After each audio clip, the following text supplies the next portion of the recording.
Today, I'm excited to be joined by the brilliant Morgan J. Ingram. You've probably seen all of his content on LinkedIn, and if you haven't, have you been living under a rock? But he is the 4 times LinkedIn top sales voice and now the founder and CEO at Ascension Media Productions, helping companies bring their content to life. Morgan flew all the way from the US to have today's interview with us, talking about the new age of social selling. So I'm really excited for you all to hear what he has to say.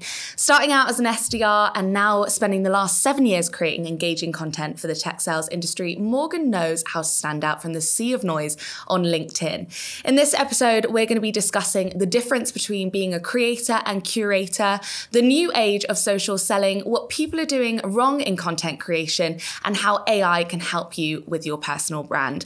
We even have an exclusive on what house in Hogwarts Morgan sits within. No spoilers. Hope you enjoyed today's episode. Let's get into it.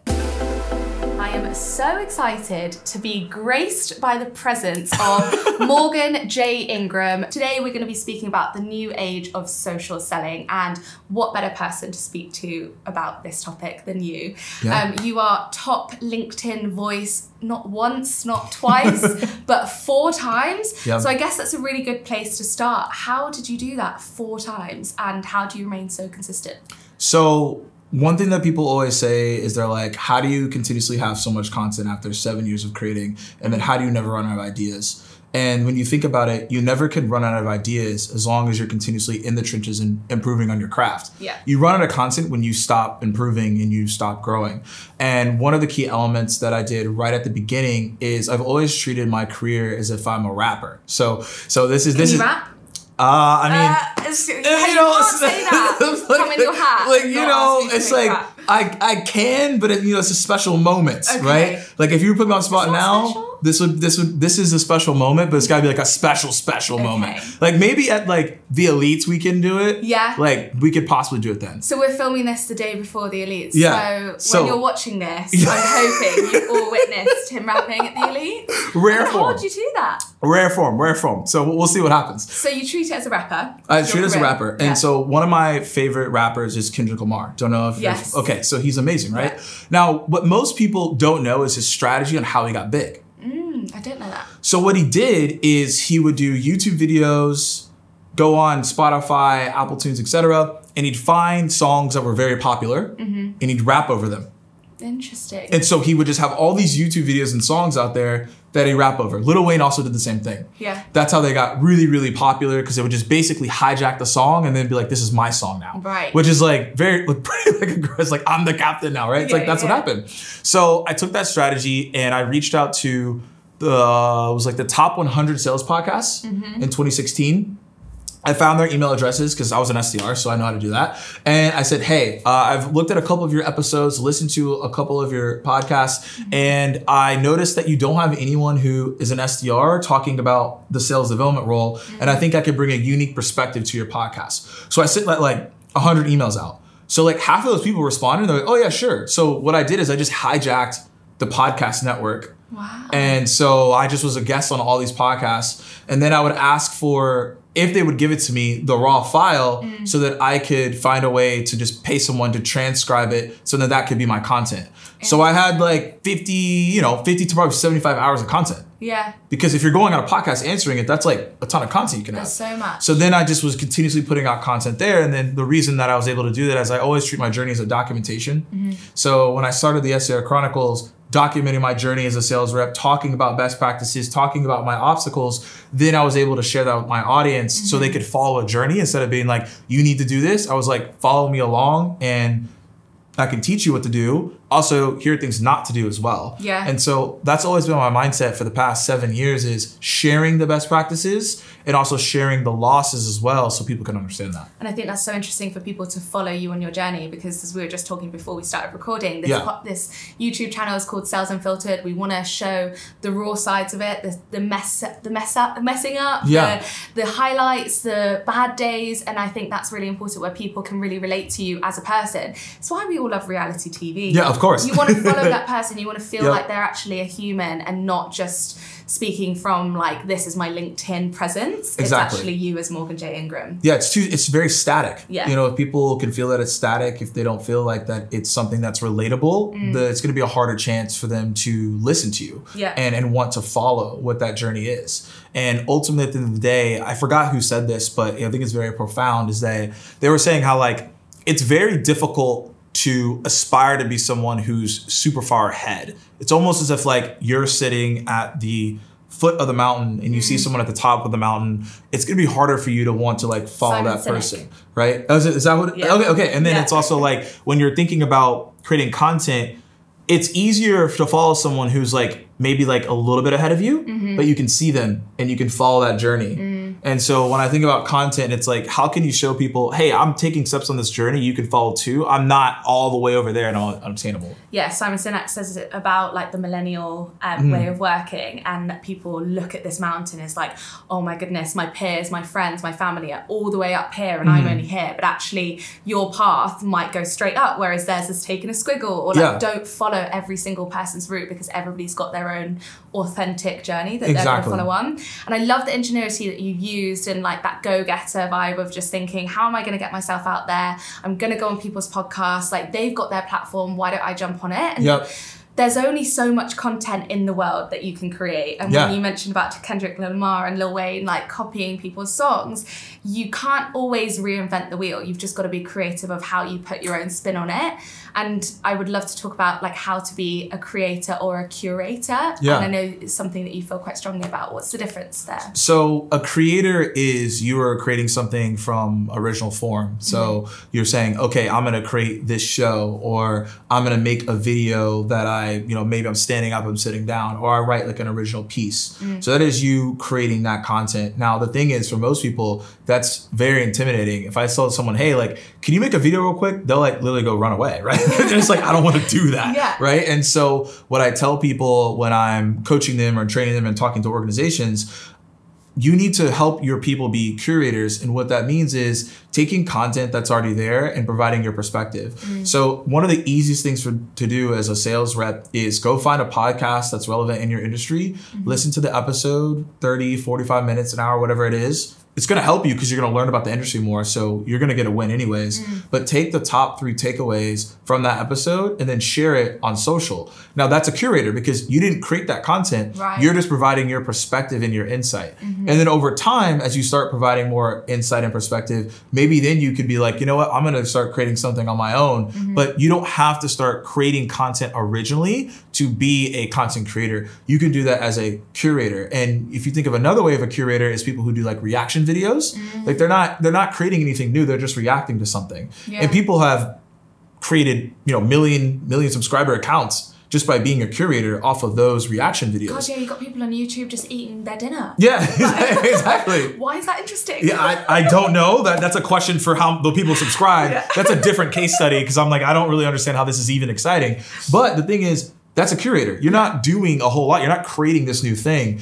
And not everyone is a creative, but everyone can be a content creator. Yeah, and not everyone, like we said before, has a studio like this. Like, has a Rode mic that you've got for your podcast and have all the gadgets, but there's so much that you can do and just being proactive with it. When you're talking about personal brand, though, I think it's very easy for SDRs, AEs, anybody within tech sales to create content if they are selling to salespeople. Of course. Because those are the audience of people that are going to be digesting that content. It's going to help them with their personal brand.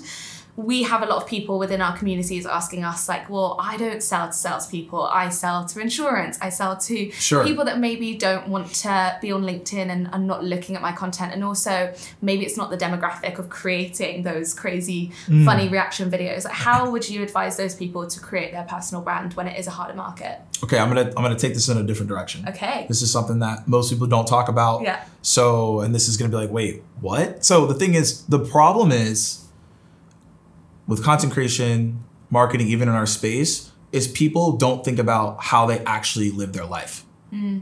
So let me explain that, because it's like, what does that even mean? So if you think of like the highest grossing entertainment, it's like movies, TV shows, etc. Right? If I mention like Lord of the Rings or like Marvel or like Ted Lasso, like Breaking Bad, like these are things that people have. I don't know, what's your favorite show? Harry Potter. Harry Potter. Okay, Harry Potter. So like the thing is like who's your favorite character? Now actually, this is deviating, but like now I'm curious. Oh, I love Ron. Ron. Yeah. What do you like about Ron? Oh, I just think he's so like dorky and funny. And he also loves spiders, so I hate spiders, so I can really relate to him. We have the Those same spiders are massive. I think anyone in the world would hate those Who's spiders. your favorite character? Mine. So this is going off. Mine is actually Snape. Is it? Yeah. What, Yeah. the character or the actor? Because I do love the actor. The actor is incredible. Yeah. First and foremost, I think that's what really draws it in. I think also as well is the commitment that he had to go through, despite how at any point in time he could have just like changed that commitment. Yeah. You know, and he just like stuck it all the way through. And also, I just like characters where you don't really know what their motive is. No. Because in the first like 3 movies, bit. you're like, this dude is like a He's loser, horrible, right? yeah. But then once you see all the backstory of everything he went through and how he actually gained respect from Voldemort, and he wasn't even really with him. And I think it's interesting if you like watch the movies, how like Lucian Malfoy had that respect in the beginning, and then as the movies go on, he doesn't. And like the person that Voldemort actually respected the most was the person that was betraying him. But he was able to like keep that character, and like that's really difficult to do. So I just have a lot of respect for him, how he carried himself from like beginning to end. I like those characters where it's like, whoa, I didn't even notice he was doing all this. So good. It's like that plot twist at the end. We need to do a whole other episode on Harry Potter. Yeah, we do. We do. Diverted. 100%. What's your house? Oh, I'm a Gryffindor. I am a Gryffindor. Okay. Yeah. Okay. What are you? What do you think? Hufflepuff. Hufflepuff? Oh my. Okay, let's just stop the interview. This is disrespectful that you think I'm a Hufflepuff. I just think you give Hufflepuff vibes. That's like not good. I feel disrespected now.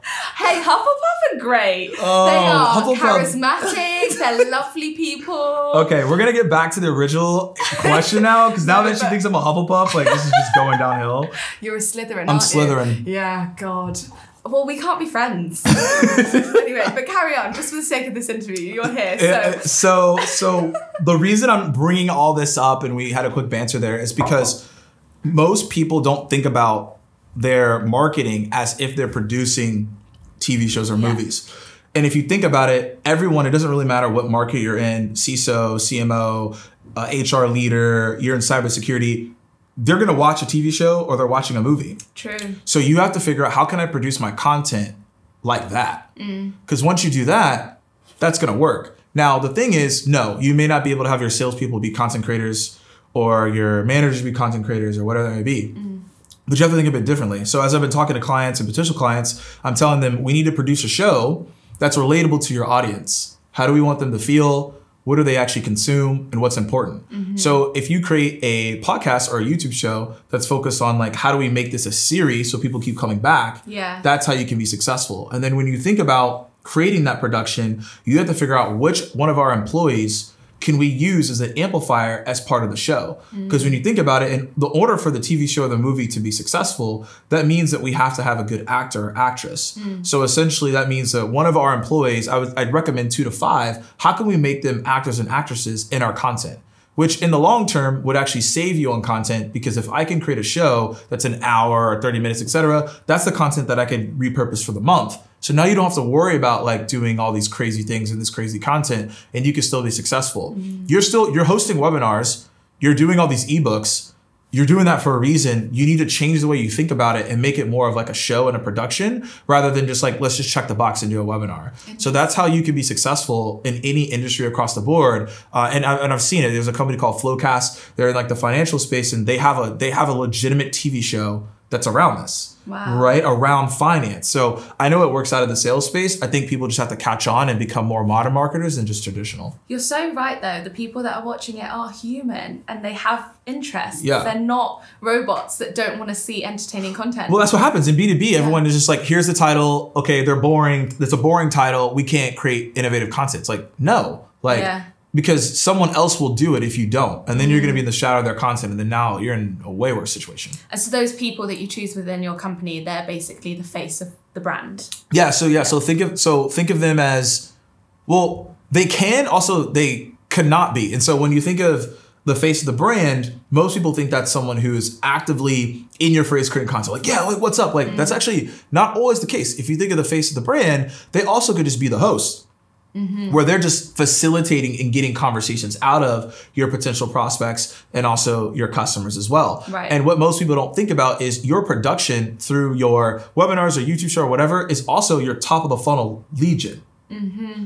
In a world right now where outbound is becoming incredibly difficult, you know, I did sales training for 3 to 4 years. You know, I trained Salesforce, Slack, Google, Zoom, Snowflake, any top company you think of. Like I went in and trained their SDR team and their AE team on how to outbound. And from the feedback I'm getting from previous clients, it's just getting harder. Right? Quota attainments are like 20, 30, 40%. That's obviously not good. Yeah. And so when you're thinking about how can I get more clients top of the funnel, you create a good show that's compelling. You can invite whoever you want because people like to talk about themselves. They get familiar with your mission, your branding. That's a new opportunity that you get into a big company you didn't know about. And so when you think about the face of the brand, yes, it's people that are going to create content proactively, but it's also people who are hosting and being moderators where they are the face of the brand, but they're not like out there as much and they're in their comfortable environment. It's just getting people into the room. That's it. We're about to sell to you really hard. That's why we've got you. I'm joking. But I think it is, we have this all the time whenever we get clients in. It's just take things offline, take things, I mean, it's ironic because we're talking about being online and social media, but you can link that like in-person element with your social media and your brand. You mentioned there about training SDR teams and you worked for quite a while in the sales role and now you've transitioned into this content creator master. Like why did you make that shift and what was it that drew you to this new avenue in your career? I didn't love it anymore. Really? Yeah. Why? I think as someone was yelling outside, y'all. They got really excited about my answer. That's why I looked like that. He didn't love it. Like he did not like that answer. Whoever just yelled outside. So the thing is that like as I was doing more and more of it, I realized that I liked doing it. People liked me doing it, but I wasn't in love with it to take it to the next level. So there's this concept of 10%, 1%, and 0.01%. I don't know if you've heard of this breakdown before. So essentially, like the best way to think of it is for this audience is sales. So 80% of your revenue comes from 20% of your reps, which is like crazy to think about, right? So there's only like the people that are in like the top 20% of your reps. Sorry. I was listening, but that just like it hit you. Hit it. Yeah, 20% of your reps contribute to 80% of your revenue. Wow. Right? So if that's the case, that means that 20% of those reps are considered your A reps, your top reps, and they've committed to the craft of being great at something. That puts them right in there like the 10 to 1%, right? So to even get to that 80% of contributing revenue, you're in the 10%, 1%, that means you're like the number one rep probably in your space and at your company, et cetera, right? So you're continuously being diligent at getting that thing. Now, the biggest gap is 1 to 0.01%. That is like the Michael Phelps of the world, the Michael Jordans of the world, right? People who are just world class. I mean, even like Ali, you think of Mayweather, Beyonce. You can add her. You can add her to the mix as well. What you do? I love Beyonce. She needs to be up there. Beyonce is up there as well. These are people who are just like world class. There's probably never anyone going to be like them in ever, right? And so, but there's a commitment level that you have to evolve. And you have to be obsessed. And if you're not, you're never going to get to 0.01%. So for me, you know, I got to 10% and then like got to that like 1% because I was training people doing it and like I was doing it all the time.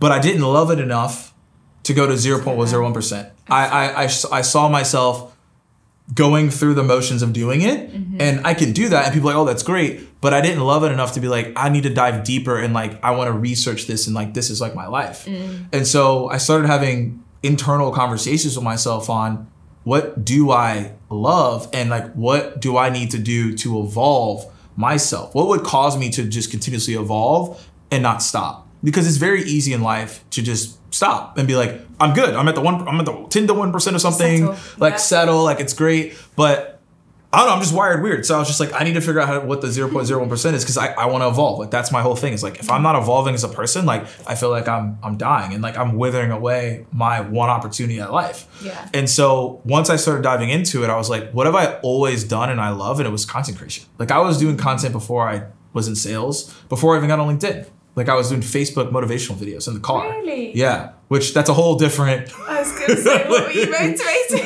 Maybe that's a whole different 20, 30-minute episode. But I was in the car like doing motivational videos, right? Yeah. I did Periscope. I did all these things before LinkedIn. And I just loved it. And when people talk about content, I loved it. And also as well, and you may also notice this too about like kind of being the head of brand now, which congrats. It's like, when you're really good at something and you can do it very quickly and you take it for granted. So you could literally tell me like, hey, I want to create like a brand. Here's what I'm doing. Like I could come up with a strategy in like 5 minutes. Yeah. But I thought that was like normal. But then I realized like it wasn't. Actually, it's not. Yeah. Other people would struggle with that. Yeah. And then I was like, okay, I need to double, triple down. And so as I started just getting more into like what I'm capable of and doing, I realized like I'd rather be 0.1% in this content creation journey, like helping people be creators, helping people with like these productions and creative processes, because I'm way more excited about that than I was sales. But that's a hard conversation to have when you've already been known for something and you reach that point. It's a hard conversation to have with yourself, not just very with hard. your team. Yeah. It's so important to love what you do. Like I cannot agree with what you've just said more. Like you only have one life, enjoy what you do. And if you feel like you are settling, then you probably need to assess like what brings me joy, what in my life am I able to carry on and you can see a future with. So well done for making that move. And it's worked out. You've got the top SEO service. I know, it's working. Something, right? It's working. Last question, as we could chat for hours and hours, but the big topic of ChatGPT. So this is something that people, when creating content, are starting to use. It's very quick, it's very easy, but my thought is it takes away your personal brand and like your voice because it's an AI voice. However, it does save time. What's your view on companies using it for their brand, but also people? So I was speaking to an executive who used to work at Sony. And we were talking about ChatGPT, and he had a very interesting point. And when he said it, I was like, oh, that actually makes a lot of sense. He's like, ChatGPT actually isn't AI. And I was like, yo, are you just saying this to like just a shock factor? Like, what are you talking about? And he's like, when you think of AI is progressive and you should give it something and then it can go on and do its own steps to get to the conclusion. So if you think about, I don't know if you've heard of Auto GPT. No. So it's not like an automobile and like, it's like, so what it does is you could be like, hey, I want to get a 6-pack in the next 6 weeks. What would be the health routine I need to do? So you put it in there, they'll answer it, and then the other AIs are talking to each other. It scares me. It's so wild. Much. So it'll talk back and forth and be like, here's our plan. And then it's like, well, okay, like we should do this, we should do that. And it goes back and forth, talks it through, and then it comes up with an entire plan. You can also do this with traveling as well. So you could be like, hey, I want to go to Portugal for 2 weeks. Here's my budget. Here's where I'm flying in from. And so then it'll literally talk to itself and come up with your itinerary. It tells you where to go. It Google Maps every single spot, tells you how much it is, tells you where to book, whole thing.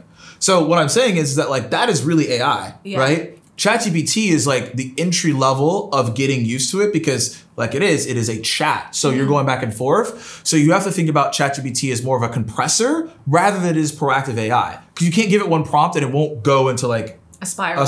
Yeah. And also you have only a certain amount of like words you can put into it, right? There's a certain key rate. I think it's like 4,208 or something like that, how many key rates you can do. So you can't put a lot of stuff into it, and you have to be concise and you have to really ask good questions.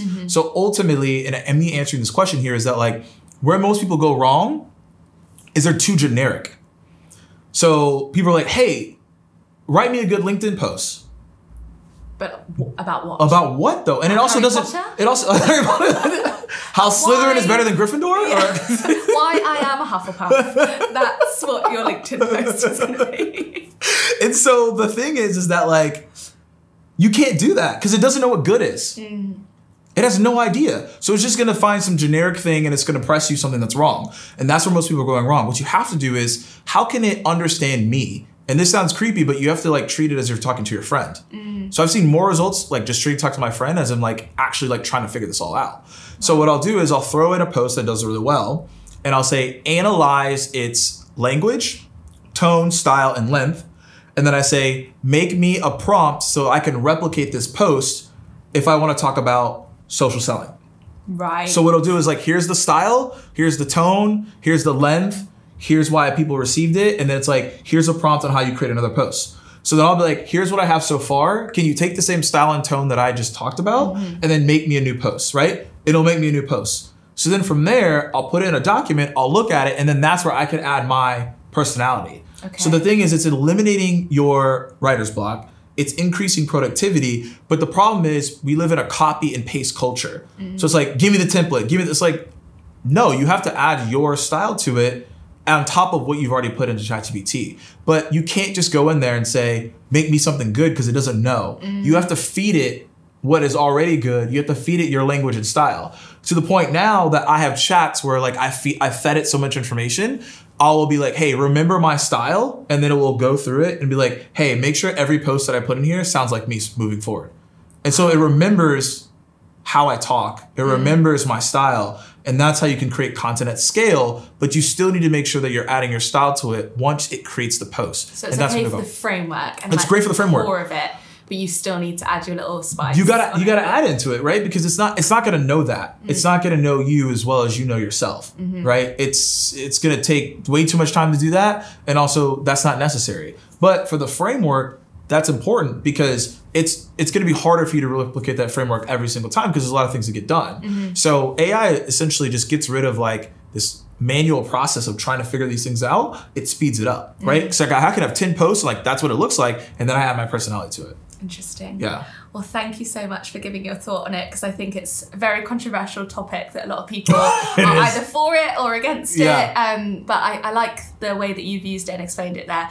Morgan, thank you so much for speaking with us today. I have learnt so much. Hopefully the audience has as well. To end the episode, as we end every episode here on Sales Unfiltered, we want to talk about a failure or a mistake because I don't like to see anything as failures. They are all learnings. Something that you've gone through in your career, in your life that's really shaped you to where you are today. What would that be for you? Well, as a Slytherin, we don't fail. So I don't have a story. Right. Thank you for joining us and good night.